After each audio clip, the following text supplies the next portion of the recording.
Welcome to Voodoo Whiskey Gaming, and this is my late review slash re-review of Life is Strange, specifically Remastered. I play on the PS5, it's also available on the PS4, Xbox Series, Xbox One, Nintendo Switch, and PC. But then you can also play the OG Life is Strange, which is available on basically all of that as well. So let's get into the story. You play as Max Caulfield, and when she is basically in class, she's sleeping in class and has this horrible nightmare. There's this crazy huge tornado moving into the bay and gonna destroy Arcadia Bay, the town in which her school is at. She wakes up, goes to the bathroom, and sees a chick get murdered, and then she loops back and tries to save the girl and realizes, oh shit, she can rewind time. Yes, Max Caulfield has time rewinding powers. She learns that the girl she saved is Chloe Price, her childhood best friend, and the two of them go on an adventure together, essentially, because Chloe's girlfriend, replacement friend, Rachel Amber, basically disappeared, and Chloe's been trying to figure out what happened to her. Max tries to help her and uncovers a conspiracy. And you playing as Max, you use the time rewinding powers to figure out what the hell's going on, go through this week, try and prevent all the crazy shit, save some lives, and then go through what is arguably one of the most heartbreaking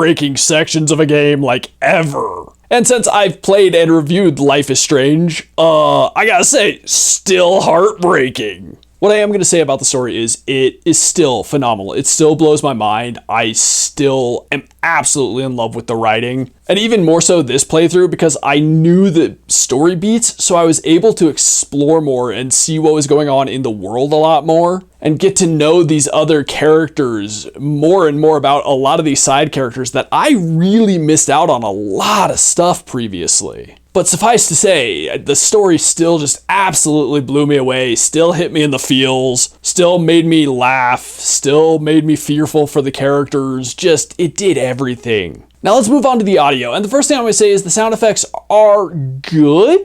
There are some really good sound effects, there are some slightly not as good sound effects, and there are a few small missing sound effects. Nothing major, but there were a few small missing ones. Then there's the music. I actually love the music in this game, even though I made a comment in my first review about how hipster this game was. And that scene at the beginning of the game, when she's walking down the hall with the headphones in, is still hipster as fuck, I'm gonna say it. But I do actually really enjoy the soundtrack. Whether it's the score or the soundtrack, I love both. I do in fact own it. And then there's the voiceover work, and I think not all of the characters are phenomenally done, but I think all of them are well done. There are those that are better than others. Your main cast is obviously superior, but even a lot of the side characters, there's a lot of effort put in there. Some of them, like I said, not quite as good, but still good enough. Now let's move on to the gameplay mechanics and whatnot, and some people would call this a walking simulator, some people would call this like a point-and-click adventure style game. I love to call these interactive narratives, because at their core, really it is about the narrative. And one thing I was thinking about in this game, having played so many of those kind of games now, is one thing I loved is when you're making a decision, a conversation decision, all sorts of decisions, and you can chalk it up to Max having time powers, but they give you time to think and have a minute to breathe rather than putting a timer on it and you're like, oh fuck, what am I gonna do? Which I do appreciate. I appreciate that as gameplay mechanics sometimes, but at the same time, you know, especially replaying the game, I kind of like having that moment to pause and think. And as I mentioned in the story part, I spent a lot more time exploring this time than I had in my first playthrough and for my first review, and realizing just how much else there was and how many small details and clues and things that I just completely missed out on. There really is so much more exploration, not in a huge open world sense. You're always stuck in kind of a smaller area, but going through this second time, I knew what would trigger the next story beat, which is always frustrating when you do that by accident. But I was really able to explore and just really engross myself in this world and this story and these characters' lives and who they are. And I gotta tell you, I really appreciated that in a second playthrough. I also got to make a few decisions that I regretted from the first playthrough. And one thing I like is there's not a shit ton of quick time events. There's not a lot of that. I love getting to rewind time to solve puzzles. That's kind of fun, the experimentation of it, because I really didn't remember a lot of these puzzles, so I was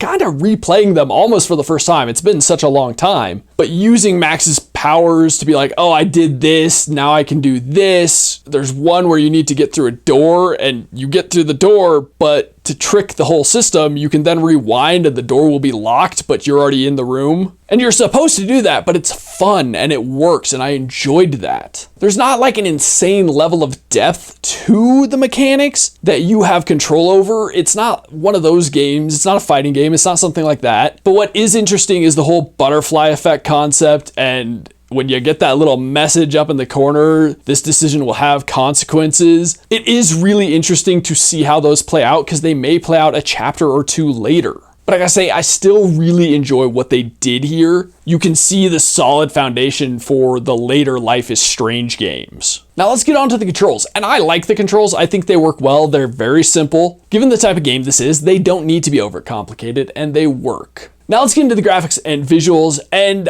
I still love the art style of this game. I love that it still feels kind of watercolor. It feels kind of like a comic book. In fact, it feels a lot like the Life is Strange comic books that came later and were obviously inspired by the art style. But that's such a beautiful thing, and it's a thing that ages well, and it makes me sit there and go, why the fuck did we need a remaster? Like, honestly, I don't feel that a remaster was necessary because the art style was so good. At most, maybe an HD re-release to just kind of clean it up, clean up the lines or something like that, but I don't feel like a remaster was necessary. That being said, visually speaking, I really do love this game. I think the art style is fantastic. I love the character designs, even though some of them are hipster as fuck. I love the attitude. I do feel like, for some reason, and maybe it's just because I haven't played the other in quite a while, that the expressions didn't feel quite as good in the remaster. Maybe that's just my brain, but I do think it was still good enough to get the point across in the story. I think things were exaggerated just enough to work, especially since you're dealing with a bunch of like 18-year-olds going through drama in their basic senior year of high school. I loved Blackwell Academy. I thought that was a really cool design, and it does fit with what that place is supposed to be. It feels very stereotypical, but in a good way. The character designs obviously fit their archetypes for high school and all of that, but it goes beyond that. Even what little you do experience in the actual town, I really do enjoy. You get that small town vibe. I love the colors in this game. I think the colors are fantastic. Whether it's sunset, sunrise, nighttime, sneaking around Blackwell, walking around during the day, whatever, I think that adds a whole extra layer.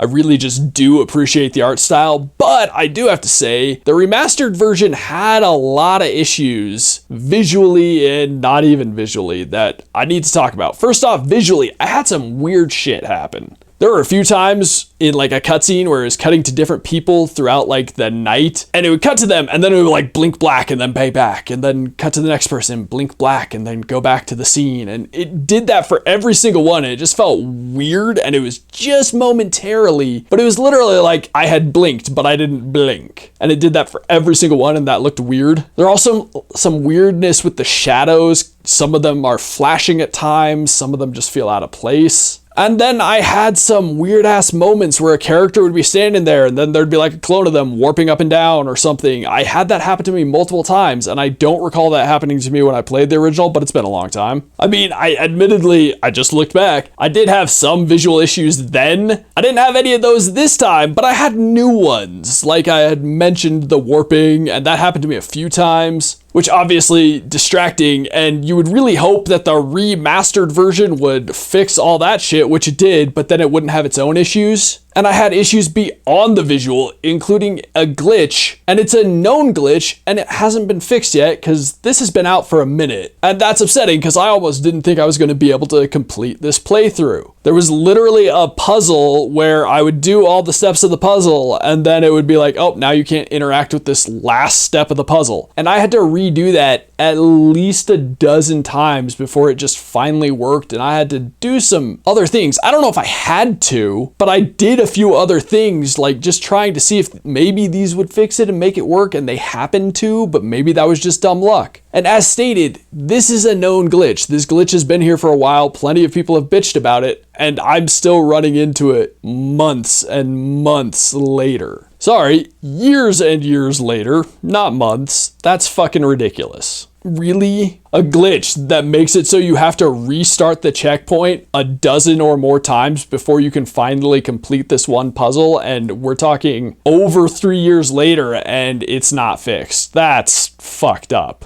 Also, in the very last chapter, the game crashed on me, which was annoying. I didn't really lose much time, but still frustrating.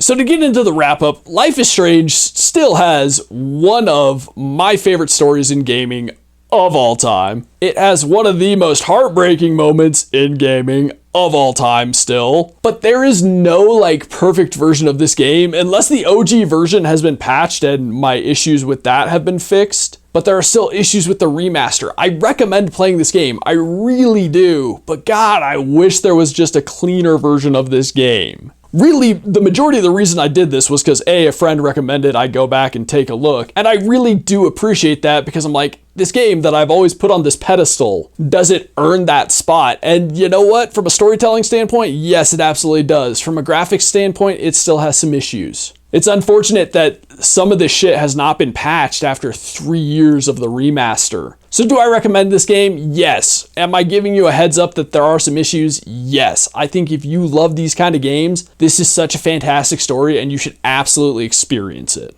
Okay, so in the comments down below, why don't you tell me, have you played Life is Strange and who's your favorite side character?